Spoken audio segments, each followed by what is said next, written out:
మహాగణుడును మహోన్నతుడైన యేసుక్రీస్తు వారి పుణ్యనామములో ప్రియులారా, మీ అందరికీ వందనములు. దేవుని వాక్యము ధ్యానందాము. యెషయా గ్రంథం 66వ అధ్యాయం 13వ వచనం. ఒకని తల్లి వారిని ఆదరించినట్లు నేను మిమ్మును ఆదరించెదను, యెరూషలేములోనే మీరు ఆదరింపబడెదరు. ప్రియమైన దేవుని బిడ్డలారా, పరిశుద్ధాత్మదేవుడు క్రీస్తుకు పూర్వం 606వ సంవత్సరంలో ప్రవక్త అయిన యెషయా గారి ద్వారా ఈ గ్రంథాన్ని వ్రాయించారు. ఈ గ్రంథములో ప్రారంభములో మనం చూస్తే ఆయన బాధపడి బిడ్డలు మాట వినక ఆకాశముతోనూ భూమితోని మాట్లాడుతున్నట్టుగా మనము లేఖనాల్లో చూస్తాం. అలాగే హెచ్చరికలు తన బిడ్డలకు చేసినట్లుగా, జాగ్రత్త పడమని చెప్పినట్లుగా, వ్యతిరేకత నుండి విడుదల పొందమని చెప్పినట్లుగా లేఖనాలు మనం చూసుకుంటూ వస్తున్నాం. అయితే చివరాధ్యాయం దగ్గరకు వచ్చినప్పటికీ ఆయన అంటున్నాడు, మీరు నా మాట వింటే నేను తల్లి బిడ్డను ఏ విధంగా ఆదరిస్తుందో నేను మిమ్మల్ని అలాగా ఆదరిస్తాను అని వాగ్దానము చేస్తూ ఉన్నాడు. ప్రియమైన దేవుని బిడ్డలారా, ఆలోచన చేస్తూ ఉన్నారా? చంటి బిడ్డను తల్లి ఏ విధముగా ఆదరిస్తుందండి? ఏడుస్తుంటే ఎత్తుకుంటుంది, బలహీనమైపోయినప్పుడు బాధపడుతుంది, భయపడుతున్నప్పుడు కౌగిటిని చేర్చుకుంటుంది. అలాగునని మనలను కూడా ప్రతినిత్యం ఆయన కాపాడుతూ తల్లి వలె మనల్ని నడిపిస్తూ ఉన్నారు. ప్రియులారా, యెషయా గ్రంథం 57వ అధ్యాయములో ఎలాగున వ్రాయబడి ఉన్నది. 18వ వచనం. నేను వారి ప్రవర్తనను చూచి తిని వారిని స్వస్థపరచుదును, వారిని నడిపింతును, వారిలో దుఃఖించు వారిని ఓదార్చుదును. ప్రియమైన దేవుని బిడ్డలారా, మన ప్రవర్తన సరైన రీతిలో ఉండాలి. నీవు దేవుని బిడ్డవనే సంగతి అన్నడు మర్చిపోవద్దు. నిన్ను చూసి అనేక మంది దేవుని బిడ్డలంటే ఇలాగ ఉండాలని సాక్ష్యం అవ్వాలి, ఒక పత్రికగా మారాలి. మనలో దేవుని వారు చూడాలంటే మన ప్రవర్తన మారాలి.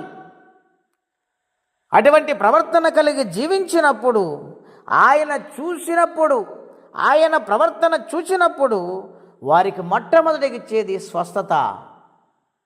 బలహీనతలను విడిపిస్తారు. కుదరని రోగములతో బాధపడుతున్న వారికి స్వస్థత శీఘ్రముగా దేవుడు అనుగ్రహిస్తానని వాగ్దానము చేస్తున్నారు. రెండవదిగా చూస్తే ఆయన వారిని ప్రతి నిత్యము నడిపిస్తారు. నాటి కాలంలో ఇశ్రాయేలు ప్రజలను ఆయన నడిపించినట్లుగా మనం లేఖనాల్లో చూస్తున్నాం. ఈ ఉదయకాల సమయంలో దేవుని సన్నిధిలో నీ ప్రవర్తన సరైనదివ్వండి. ఆయన మాటకు లోబడితే నిత్యముగా నిన్ను నడిపించటానికి, నీ చేయి పట్టుకుని నడిపించటానికి ఆయన ఇష్టపడుతూ ఉన్నాడు. మూడవదిగా ఆయన స్వస్థత ఇస్తారని వాగ్దానము చేస్తూ ఉన్నాడు.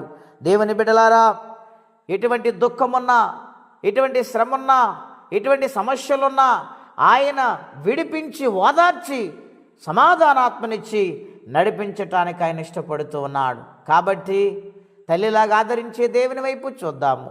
ఈ లోకమున్న వాటిని చూసి మోసపోవద్దు. ఆయన త్వరగా వస్తూ ఉన్నాడు గనుక ఆయన వైపు చూసి నమ్మకముతో భక్తి చేసి ఆయన సన్నిధిలో దీవించబడదాం. అట్టి కృపా తీర్మానం పరిశుద్ధాత్మ దేవుడు మనందరికీ దయచేయునుగాక. ప్రార్థన అండి. అత్యంత కృప కలిగిన దేవ, మహోన్నతమైన మీ నామం కొరకే వందనములు. ఈ ఉదయకాల సమయం అందరితో మీరు మాట్లాడుతూ వచ్చారు. ఒకని తల్లి వారిని ఆదరించినట్లుగా నేను మిమ్మల్ని ఆదరిస్తాను, మీరు యెరూషలేములో ఆదరించబడతారని నీ బిడ్డలైన ఇశ్రాయేలు ప్రజలతో మాట్లాడుతూ ఈ దినాన నీ రక్తములో కడగబడి నీ సన్నిధానంలో జీవిస్తున్న మాతో అంటున్నావు. నాయనా, నిన్ను ఆదరించుటకు తల్లిగా నేనున్నాను, నిన్ను ఓదార్చుటకు, నీ దుఃఖాన్ని తుడవటానికి, నిన్ను స్వస్థపరచటానికి నేను తల్లి అవుతున్నాను అని వాగ్దానం చేశావు. నీవు మాకుండగా నాయన ఈ లోకములో ఏది మాకు అక్కరలేదు. నాయన నీవే మాకు సమస్తమై ఉన్నావు గనక నీ కొరకు బ్రతుకు జీవితం అందరికీ దయచేయండి. ఎవరే కష్టముల, బాధలు, ఇబ్బందులు ఉన్నారు వారికి నీ సహాయం పంపించమని, ఏ శ్రమల గుండా ప్రయాణం చేస్తున్నారు వారిని ఓదార్చమని, వారిని స్వస్థపరచమని ప్రార్థిస్తున్నాను. మేలు చేయండి. చదువుకునే పిల్లలందరికీ తోడై ఉండండి. గొప్ప విజయాన్ని సమకూర్చండి. ఈ దినము దీవెనకరంగా మార్చమని యేసుక్రీస్తు వారి పుణ్యనామములో ప్రార్థించి స్తుతించి వేడుచున్నాము తండ్రి. ఆమేన్. దేవుడు దీవించును గాక. ఆమేన్. యేసయ్యా నా ప్రాణమా ఘనమైన స్తుతిగానమా